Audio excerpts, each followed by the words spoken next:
డబ్బు, అనారోగ్యం, ఉద్యోగం, వ్యాపారం, అప్పులతో బాధపడుతున్నారా? మీకోసమే launch your future programme.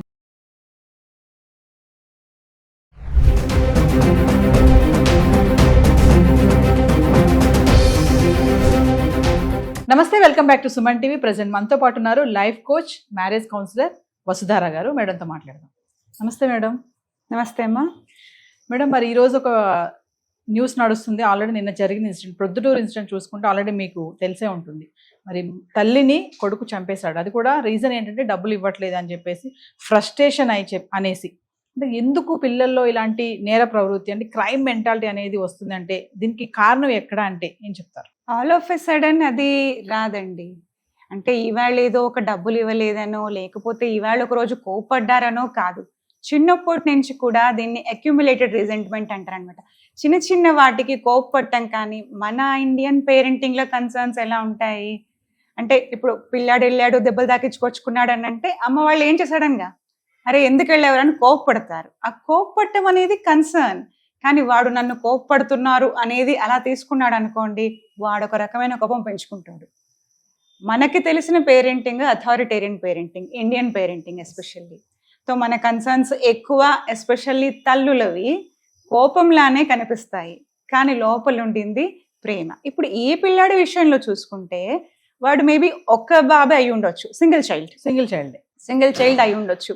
So వీళ్ళేంటి, ఎక్కువ ప్యాంపర్ చేయడం ఒకటి, వాడిని ఎక్కువ హెలికాప్టర్ పేరెంటింగ్ అనమాట.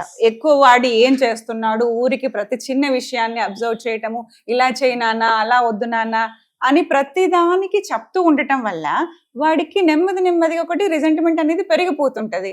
నన్ను కంట్రోల్ చేస్తున్నారు, నన్ను ప్రేమిస్తున్నారు అనే కంటే కూడా నన్ను కంట్రోల్ చేస్తున్నారు, నన్ను కోపడుతున్నారు అనే భావనే ఎక్కువ పెరిగిపోవటం అన్నమాట. మళ్ళీ తర్వాత ఈ అబ్బాయి హాస్టల్లో కూడా ఉన్నాడంట. హాస్టల్లో ఉండటం ఏంటంటే పేరెంట్స్ ఏమనుకుంటారు, హాస్టల్లో పెడితే డిస్ట్రాక్షన్స్ లేకుండా బాగా చదువుకుంటారు పిల్లలు అనేది తల్లిదండ్రుల ఆలోచన. కానీ కొందరు పిల్లలు ఎలా తీసుకుంటారు, ఎస్పెషల్లీ చిన్నప్పటి నుంచి నేను ప్రేమించబడలేదు అనుకునే పిల్లలు ఉంటారు కదా, వాళ్ళు ఎలా తీసుకుంటారంటే నన్ను ఇంకా దూరం చేస్తున్నారు అనే భావనలో వాడు ఇంకా రిజెంట్మెంట్ పెంచుకుంటాడు. ఇక్కడ ఏంటంటే మేడం, అబ్బాయికి బీటెక్ అయిపోయి 4 years అవుతుంది, జాబ్ లేదు, జాబ్ ట్రయల్స్ కోసం సిటీలో ఉంటున్నాడు. వాళ్ళ మదర్ ఏమో టీచర్ వచ్చేసి, సో డబ్బులు అడగడము, ఆవిడకి ఇవ్వడం, మీరు అన్నట్టుగానే ప్యాంపరింగ్, హెలికాప్టర్ పేరెంటింగ్ అన్నారు, ప్యాంపరింగ్. మామూలుగా మేడం అంటారు కదా, ఇప్పుడు ఇంటర్ డిగ్రీకి వచ్చాక, అంటే డిగ్రీ అంటే లైక్ బీటెక్ అనుకోండి, బీటెక్కి వచ్చినాక స్టూడెంట్ మైండ్ సెట్ చేంజ్ అయిపోతుంది, వేరే వాటిపైన యావిగేషన్స్ ఉండవు, వాళ్ళకి ఒక స్టెబిలిటీ వచ్చేస్తుంది, ఇంకా మనము చదువుకోవాలి, మనం జాబ్ చేయాలి అనే ఒక ఆలోచనలో ఉంటారని అంటాం. మరి ఇక్కడ బీటెక్ అయిపోయి 4 years అయ్యాక కూడా అంత ఫ్రస్ట్రేషను, డబ్బులు ఇవ్వలేదని చెప్పేసి, ఇంకా అంటే అంత క్రియల్గా ఏం జరుగుతుందంట అది ఇక్కడ? అసలు అందరూ మీరు అన్నట్టుగా ఉండరు.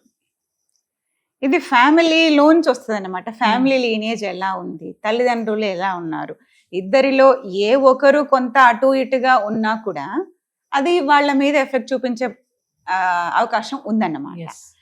ఏంటంటే అబ్బాయికి గ్రాడ్యుయేషన్ అయిపోయింది, మీరు అన్నట్టు బీటెక్ కూడా అయిపోయింది. ఈవెన్ దెన్ అతను ఒక స్టెబిలిటీలకు, ఫైనాన్షియల్ స్టెబిలిటీలకు రాలేదు అని అంటే చాలా రీజన్స్ ఉంటాయి. మేబీ చిన్నప్పటి నుంచి ఆ అబ్బాయి అంత ఎక్సెల్ అవ్వలేదేమో చదువు విషయంలో. సో బీటెక్ అయిపోగానే వీడికి జాబ్ రావాలి అని అంటే రాదు. ఎందుకంటే స్కిల్స్ కూడా ఇంపార్టెంట్ కదా. నేను ఇప్పుడు డిగ్రీ పట్టుకుని వెళ్ళిపోతే నాకెవరు ఉద్యోగం ఇవ్వరు, స్కిల్స్ కూడా కావాలి. సో మేబీ అసలు ఆ అబ్బాయికి అంత చదివే ఆ స్కిల్ ఉందా లేదా, ఆ బీటెక్ లో వాడంతా రాణించగలిగాడా లేదా అనేది కూడా ప్రధానం. ప్లస్ ఆ బీటెక్ చేయించడానికి వీళ్ళు ఎంత ఫోర్స్ చేశారు. ఒకవేళ వాడికి అది ఇష్టం లేదు, వీళ్ళు వాడితో ఫోర్స్ చేసి చేయించారనుకోండి, అది ఇంకో రిజెంట్మెంట్ పడుతుంది. మీ వల్లనే నేను ఇలా తయారయ్యాను, మీ వల్ల నేను ఇంత కష్టపడ్డాను, బీటెక్ చేశాను, అయినా కూడా నాకు ఎంప్లాయ్మెంట్ లేదు, నాకు ఉద్యోగం లేదు, నాకు ఉద్యోగం రాలేదు, అన్నిటికీ మీరే కారణం. సో మమ్మల్ని, నన్ను ఎవరు, మీరే చేయాలి, నాకు డబ్బులు కానీ ఇంకేదైనా ఇవ్వండి. కానీ తల్లిదండ్రులు ఎలా ఉంటారు, నేను ఎంత కష్టపడి చదివించాను, వీడు వాళ్ళకి డబ్బులు ఇవ్వాలని కాదమ్మా అక్కడ. వాళ్ళ విషయం ఏంటంటే వీడు స్థిరపడాలి, సెటిల్ అవ్వాలి, ఫైనాన్షియల్ స్టెబిలిటీ తెచ్చుకోవాలి, ఫైనాన్షియల్ ఫ్రీడమ్ ఉండాలి, సొసైటీలో వీడికి ఒక గౌరవం అనేది ఉండాలి అనేది తల్లిదండ్రుల ఆలోచన. కానీ వీళ్ళు ఎలా ఆలోచిస్తారు, దిస్ ఇస్ జనరేషన్ గ్యాప్ అనమాట. వీళ్ళేమో నన్ను ఇదన్నారు, నన్ను కంట్రోల్ చేశారు, నా మీద నాకు ఇష్టం లేని బీటెక్ దుబ్బారు, ఇలాంటివన్నీ వీళ్ళు అనుకుంటారు. వాళ్ళ ఆలోచన వేరు, వీళ్ళ ఆలోచన. ఇలాంటప్పుడు కమ్యూనికేట్ చేయాలి. అరిచి చెప్పటం అనేది మన దగ్గర సాధారణంగా ఉంది. అరవద్దు, కంట్రోలింగ్ అంటే డిసిప్లిన్ పెట్టొద్దా అనే ప్రశ్న వస్తుంది. డిసిప్లిన్ అవసరమే, కానీ డిసిప్లిన్తో పాటు మీరు నెమ్మదిగా చెప్పటం కూడా అవసరం. ఒకసారి కోప్పడ్డారు, మళ్ళీ ఇంకో గంట తర్వాత 2 గంటల తర్వాత, అరే నాన్న నిన్ను కోప్పడాలనో నిన్ను బాధ పెట్టాలనో కాదు నా ఆలోచన, నువ్వు బాగుపడాలి, అది నా థాట్. మేమిక్కడ మీకోసం కష్టపడుతున్నాము, మీకోసమే కాదు మా కోసం, మన కోసం, అదంతా కూడా. బట్ ఏంటంటే మీరు సంపాదించి మాకు తెచ్చివ్వాలనేది ఎప్పుడూ ఉండదు. పేరెంట్స్ థాట్ ఎప్పుడు పిల్లలు బాగుపడాలి, సొసైటీలో వీళ్ళకి ఒక మంచి పేరు ఉండాలి, దానికోసమే చదివిస్తారు, ఎంతో కష్టపడతారు, ఆస్తులు సైతం అమ్ముకొని చదివిస్తుంటారు. ఆ పిల్లలకి అది అర్థం చేసుకోవాలి అంటే కొందరు చేసుకుంటారు, కొందరు చేసుకోరు. అర్థం అయ్యేలా చెప్పటం పేరెంట్స్ బాధ్యత. ప్రతిసారి కోప్పట్టమే కాకుండా అనునయించి చెప్పటం కూడా పేరెంట్స్ బాధ్యత. అంటే ఇప్పుడు ఈ ఇన్సిడెంట్ లో మేడం పేరెంట్స్ కి ఆ బాబుకి కోఆర్డినేషన్ లేదని అంటున్నారా మీరు? సరిగ్గా కమ్యూనికేషన్ లేకపోవడం వల్ల ఇదంతా జరిగింది. ఈ మధ్యకాలంలో మనం చూస్తూనే ఉన్నాం ఇలా పేరెంట్స్ పైన అటాక్ చేస్తున్నటువంటి పిల్లలు. అంటే ఎక్కడ మిస్టేక్ అంట, సొసైటీయా, పిల్లల్లోనా, పేరెంట్స్ దా? అంటే మీరేం చెప్తారు? ఇది ఏ ఒక్కరిది అని చెప్పలేమండి.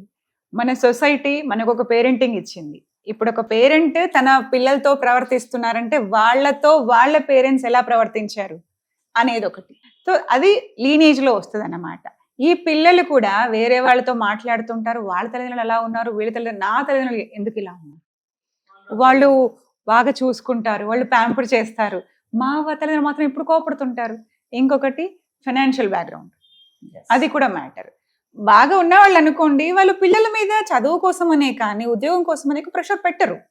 కానీ లేని వాళ్ళు, మిడిల్ క్లాస్ వాళ్ళు, వేరే ఆప్షన్ లేదు కదా. మన వెనక ఆస్తులు లేనప్పుడు మనము తప్పనిసరిగా ఉద్యోగం చేయాల్సిందే. సో దీనికి రకరకాల యాంగిల్స్ ఉన్నాయి. తల్లిదండ్రులది బాధ్యతే, పిల్లలది బాధ్యతే, సమాజంది కూడా బాధ్యతే, వాళ్ళ ఫైనాన్షియల్ స్టేటస్ కూడా బాధ్యతే. అన్నీ కూడా దీంట్లో ఎఫెక్ట్ చేస్తున్నాయి. ఫైనల్గా ఒక విషయం చెప్పండి మేడం. సింగిల్ చైల్డ్ ఉన్న పేరెంట్స్, ఇప్పుడు ఈ అబ్బాయి కూడా సింగిల్ చైల్డే, అతి గారాబం చేయడం వల్ల, ఈ ప్యాంపరింగ్ చేయడం వల్ల, అడిగిందల్లా ఇవ్వడం వల్ల, ఏది కావాలితే అది కొనేయడం వల్ల, ఇలా అలవాటు చేయడం వల్ల వాడికి ఏంటంటే ఇక ఉద్యోగం చేయాలని నావిగేషన్ లేకుండా, నా పేరెంట్స్ ఉన్నారు, నేను ఒక్కడనే కదా, నేను ఏది అడిగినా ఇస్తారు, ఉద్యోగం చేయకపోయినా ఏం కాదు, వాళ్ళు సంపాదించిందంతా నాకే కదా, ఇంకేం చేస్తారు అనే ఆ థాట్లో కూడా వెళ్ళిపోతారా? ఛాన్సెస్ ఉన్నాయంటారా? తప్పనిసరిగా డిసిప్లిన్ అవసరము, ప్రేమ అవసరము, రెండు కావాలి. నేను ప్రేమిస్తాను, నేను ఉద్యోగాలు అడిగిందల్లా ఎందుకు ఇస్తున్నారండి? ఎందుకు ఇస్తున్నారంటే వాడితో గడపాల్సిన టైం వాళ్ళు గడపట్లేదు, వాళ్ళ గిల్ట్ని దాచుకోవటానికి అడిగిందల్లా ఇచ్చేయటం. సో అడిగిందల్లా ఇస్తూ పోతే పెంకి ఘటాలు తయారవుతారు, కానీ డిసిప్లిన్డ్ చైల్డ్ మాత్రం తయారవటం కష్టం. Thank you ma'am. Thank you.